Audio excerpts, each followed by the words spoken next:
Monsieur le Président, Mesdames, Messieurs les chefs d'État et de délégation, Monsieur le Secrétaire général des Nations Unies, distingués participants, Mesdames, Messieurs, c'est un plaisir et un honneur pour moi de prendre la parole aujourd'hui, jour anniversaire de l'adhésion de mon pays, le Tchad, aux Nations Unies, pour partager avec vous nos perspectives à ces assises annuelles de l'Organisation des Nations Unies, lieu par excellence où se discutent les enjeux de notre devenir commun. Permettez-moi, avant d'aller plus loin, de féliciter Son Excellence M. Denis Francis, représentant permanent de Trinité et Tobago, élu président de la présente session de l'Assemblée générale, et lui souhaiter plein succès dans sa mission au cours de laquelle nous lui garantissons notre soutien sans réserve. Je tiens aussi à féliciter et remercier Son Excellence M. Saba Korossi, président de l'Assemblée générale sortant, pour son brillant mandat. Je m'en voudrais cependant si j'omettais de rendre un hommage mérité à M. Antonio Guterres, secrétaire général des Nations Unies, pour son engagement et son leadership affirmé dans la conduite de la destinée de notre organisation en proie à des défis de plus en plus prégnants et complexes.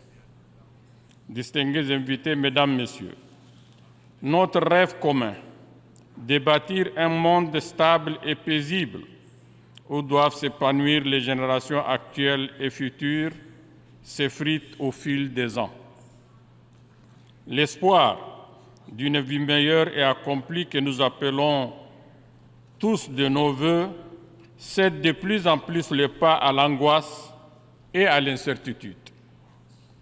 Les conflits armés, le terrorisme, le changement climatique, les migrations à grande échelle, le sous-développement, la pauvreté, les crises politiques, économiques et financières prennent une proportion sans commune mesure. Tous les jours, nous vivons des scènes atroces et traumatisantes qui heurtent notre sensibilité humaine. Des milliers de réfugiés et de personnes déplacées, fuyant les conflits ou les cataclysmes naturels, bravent le froid ou la chaleur avec un mince espoir de trouver un meilleur asile. À cet instant, les Tchadiennes et les Tchadiens ont une pensée pieuse à l'endroit de leurs sœurs et leurs frères du Maroc et de la Libye, victimes des dernières tragédies. Ils leur présentent toutes leurs condoléances. C'est pourquoi nous saluons la pertinence du thème de cette 70e session ordinaire de l'Organisation des Nations Unies, à savoir rétablir la confiance et raviver la solidarité mondiale, accélérer l'action sur l'agenda 2030 et ses objectifs de développement durable vers la paix, la prospérité, le progrès et la durabilité pour tous. Oui, c'est un principal effort expressif. Les mots mis en évidence ont toute leur signification au-delà de leur charge symbolique. Oui, il est temps de rétablir la confiance et de raviver la solidarité, car de plus en plus, les Nations Unies montrent des limites à incarner ces valeurs fortes qui fondent pourtant son essence première. Oui, la confiance est une urgence dans notre monde, tant notre monde a perdu ses repères et ses référents, notamment par la pratique de la politique de 2 poids, 2 mesures. Oui, la solidarité est un impératif de premier ordre, tant cette valeur si chère et si précieuse à l'humanité s'est fortement érodée. Aujourd'hui, plus qu'hier, les nations doivent conjuguer leurs forces et mutualiser leurs énergies pour accélérer la mise en œuvre des projets et programmes en lien avec les objectifs de développement durable. La paix, la prospérité, le progrès et la durabilité collective exigent des investissements forts de l'ensemble de nos nations, notamment de ceux qui sont les plus développés. Cette action vivement recommandée devrait se faire sans exclusive et sans préjudice pour que la confiance attendue soit une réalité tangible. Distingués invités, Mesdames, Messieurs, à présent, permettez-moi de partager avec vous, de manière succincte, l'état de lieu de la matérialisation de l'agenda 2030 dans mon pays, le Tchad.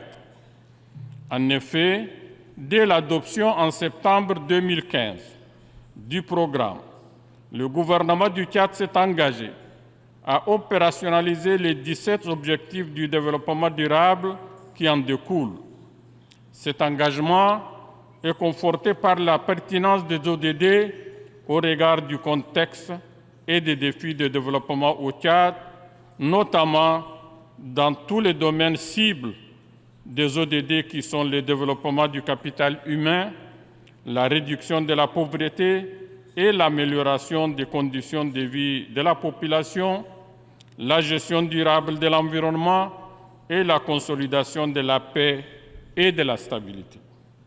Dans cette optique, le gouvernement inscrit les ODD au nombre des priorités de la prospective, à savoir Vision 2030, le Tchad que nous voulons, et du Plan national de développement pour la période 2017-2021, prorogé jusqu'en décembre 2023, ainsi que le nouveau PND en cours d'adoption pour la période 2024-2028. La mise en œuvre des ODD au Tchad s'est faite malheureusement dans un contexte marqué entre autres par la chute des cours des matières premières sur les marchés mondiaux, les attaques répétées de la secte Boko Haram, la crise sanitaire due à la pandémie du Covid-19, les changements climatiques, les conflits intercommunautaires dans les pays voisins, avec effet direct sur notre population, ainsi que le conflit politico-militaire. Cette situation est aujourd'hui aggravée par la guerre en cours au Soudan voisin. À cette date, nous dénombrons plus de 400 000 nouveaux réfugiés, en plus de 600 000 réfugiés déjà installés au Tchad depuis plusieurs années. À ces chiffres s'ajoutent les réfugiés venant de notre voisinage immédiat et d'ailleurs. Ainsi, sur une population totale de 17 millions d'habitants de Tchadiens, près de 2 millions sont des réfugiés. C'est un fardeau bien lourd pour le Tchad. Mon pays en appelle à une action rapide, concertée et globale de toute la communauté internationale pour faire face à cette catastrophe humanitaire, probablement la pire en cours dans notre monde. Par ailleurs, le Tchad salue l'organisation en marge de l'Assemblée générale des Nations unies de 2 sommets, l'un sur le changement climatique et l'autre sur la couverture sanitaire universelle. Sur le changement climatique, le Tchad, à l'instar d'autres pays membres des Nations unies, fonde l'espoir que la dynamique enclenchée par le secrétaire général des Nations unies sur la nécessité d'une action mondiale contre les changements climatiques permettra de mobiliser les ressources nécessaires pour la mise en œuvre de l'accord de Paris et des directives qui en découlent. Concernant la couverture sanitaire universelle engagée de longue date par nos différents pays, elle demeure à terme la solution la plus appropriée pour répondre aux besoins de soins de santé de qualité, accessibles à moindre coût pour tous, ainsi que pour renforcer nos systèmes de santé déjà fragilisés par la pandémie de Covid-19. Le gouvernement tchadien y veille avec toute l'attention requise. Mesdames, Messieurs, comme vous le savez, depuis le décès brusque et tragique du président Idriss Déby Itno, paix à son âme, le Tchad est engagé dans un processus de transition politique inclusif et transparent. Le premier jalon de cette transition fut la conclusion de l'accord de Doha entre le gouvernement et les mouvements politico-militaires en août 2022. Cet accord a permis le retour au pays de nombreux Tchadiens, exilés ou réfugiés. Cette volonté politique manifeste de donner à notre pays un nouveau départ et permettre sa refondation s'est traduite par la tenue d'un dialogue national inclusif et souverain qui a rassemblé l'écrasante majorité des forces vives de la nation pendant 45 jours. Aujourd'hui, le gouvernement d'union nationale, issu de ces assises, est à pied d'œuvre pour la tenue du référendum constitutionnel qui déterminera la forme de l'État. L'adoption de la nouvelle loi fondamentale ouvrira la voie au rétablissement progressif de l'ordre constitutionnel à l'échéance fixée par le dialogue national inclusif et souverain. Sous l'impulsion du chef de l'État, le président de la transition, des réformes hardies, tout à la fois administratives, judiciaires, sécuritaires et militaires, ont été exécutées. D'autres sont en cours. Dans l'intervalle, des gestes forts d'apaisement allant de l'ouverture de l'espace politique à la grâce présidentielle ont contribué à défendre le climat au sein de la classe politique. Cette dynamique de dialogue participatif a permis également la mise en place d'un cadre de concertation des partis politiques sur des bases plurielles. Sayyidati Sadati. Mesdames et Messieurs, concernant la crise soudanaise, le Tchad réitère son appel à un cessez-le-feu durable. Le Tchad estime qu'il n'y a pas de solution militaire au conflit,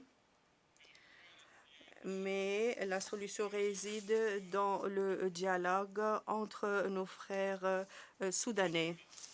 Il y a 2 jours, plus précisément le 19 septembre, à l'ouverture de l'Assemblée générale des Nations unies, le secrétaire général Antonio Guterres interrogeait la gouvernance mondiale symbolisée par le Conseil de sécurité de l'Organisation des Nations unies et le système de Bretton Woods en des termes forts, et je cite, « L'alternative n'est pas entre la réforme et le statu quo.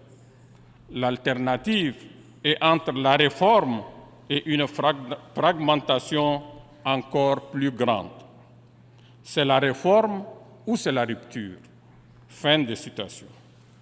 Qui peut dire plus face à la recrudescence des rivalités géopolitiques actuelles avec le risque d'une nouvelle guerre froide dommageable pour la paix dans le monde, alors que le multilatéralisme rencontre une crise grave.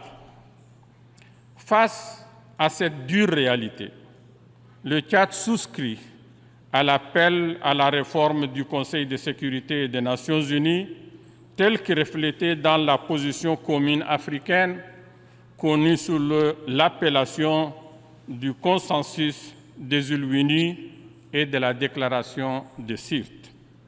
Enfin, au nom des principes fondateurs de l'Organisation des Nations unies, le Tchad encourage l'approche de solutions basées sur la création d'un État palestinien indépendant et souverain vivant en sécurité aux côtés de l'État d'Israël. Toujours au nom du même principe, le ICAD réitère son appel en faveur de la levée de l'embargo imposé à Cuba, embargo qui pose préjudice aux populations cubaines. Je vous remercie de votre aimable attention.